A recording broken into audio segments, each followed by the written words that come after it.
जय माई की। आज की चर्चा का आरंभ महात्मा बुद्ध के स्मरण के साथ करते हैं। आप सोच रहे होंगे कि आज महात्मा बुद्ध को क्यों याद किया जा रहा है। तो आपकी जानकारी के लिए बता दूं कि महात्मा बुद्ध का संबंध तंत्र मार्ग से बहुत ही गहरा है, पर इस पर फिर कभी चर्चा करेंगे। एक समय जंगल में महात्मा बुद्ध अपने प्रिय शिष्य आनंद के साथ भ्रमण कर रहे थे। इतने में उनके मुखमंडल पर एक मक्खी आकर के बैठी।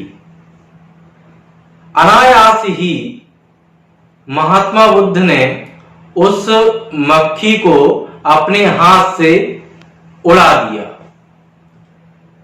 किंतु कुछ समय पश्चात बार बार वो इसी घटना को दोहराने लगे, जैसे किसी मक्खी को उड़ा रहे हो। यह सब देख करके उनके प्रिय शिष्य आनंद ने उनसे पूछा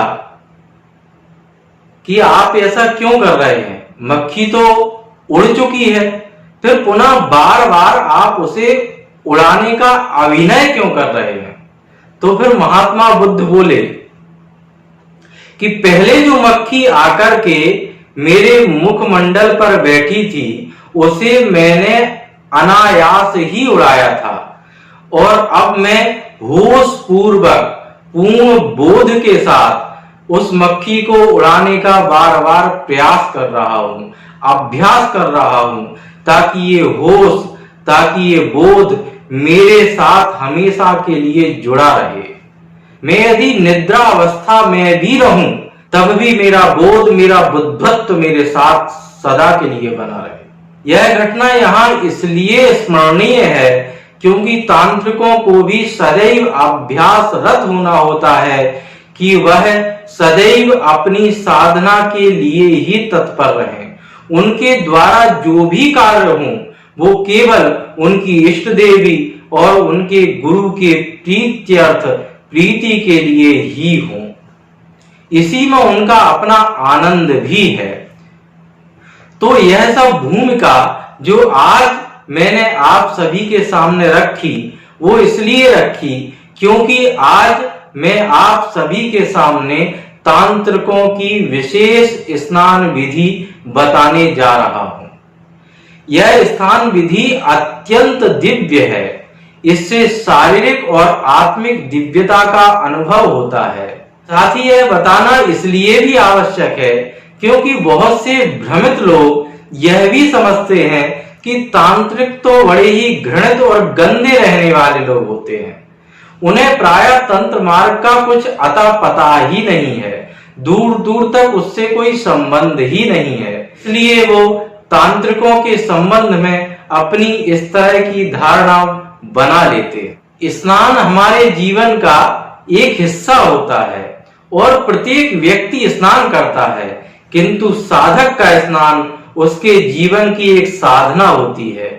उसके द्वारा कोई भी कार्य निरर्थक तो किया ही नहीं जाता, निरर्थक तो कुछ बोला ही नहीं जाता। इसलिए स्नान का भी विशेष महत्व है। तो सर्वप्रथम स्नान करने के लिए जब साधक तैयार होते हैं, तो सर्वप्रथम वे अपने गुरु चरणों का ध्यान करते हैं।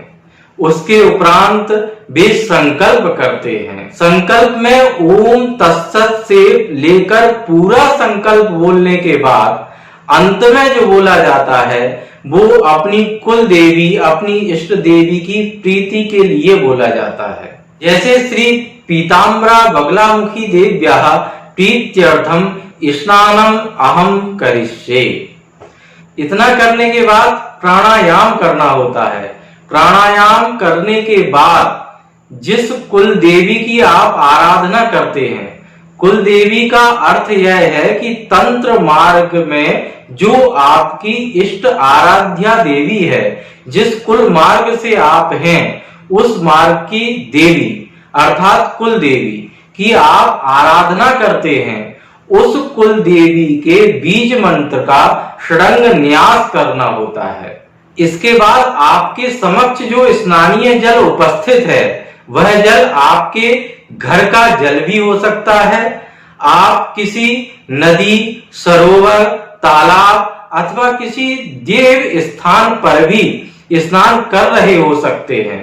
उस जल में आपको अंकुश मुद्रा के द्वारा गंगादि नदियों का आवाहन करना होता है। आपको ऐसी धारणा करना चाहिए कि यह जो जल आपके समक्ष उपस्थित है वह सभी सूर्य मंडल से प्रवाहित होकर के आ रहा है। अथवा आप यदि रात्रि में स्नान कर रहे हैं तो चंद्रमंडल से प्रवाहित होकर के आ रहा है। इसके उपरांत वम बीज मंत्र से धीन मुद्रा के द्वारा उस जल का अमृतीकरण करना चाहिए। हूं मंत्र से अवगुंठन करना चाहिए। फट मंत्र से संरक्षण करना चाहिए। पुनः उस जल को 11 बार अपनी इष्ट देवी के मूल मंत्र से अभिमंत्रित करते हुए 12 अंजलि जल सूर्य को देना चाहिए और फिर उस दिव्य जल को अपनी इष्ट आराध्य देवी, अपनी कुल देवी का प्रसाद मानकर, अपने गुरु के चरणों का प्रसाद मानकर उससे दिव्य स्नान करना चाहिए। स्नान करते समय मूल मंत्र का निरंतर अभ्यास करना चाहिए और स्नान के उपरांत 3 बार स्वगुरु, परम गुरु, परमेष्ठी गुरु का ध्यान करते हुए कलश मुद्रा से मस्तक पर जल छोड़ना चाहिए। इस दिव्य स्नान को करने से आपको आत्मीय दिव्यता और शारीरिक दिव्यता का अनुभव होता है।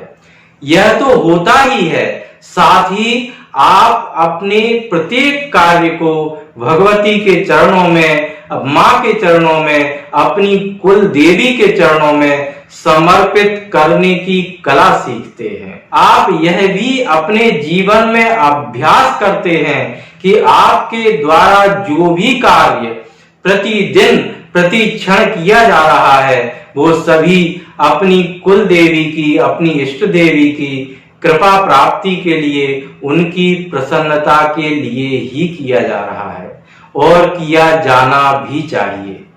यही साधना का एकमात्र लक्ष्य है।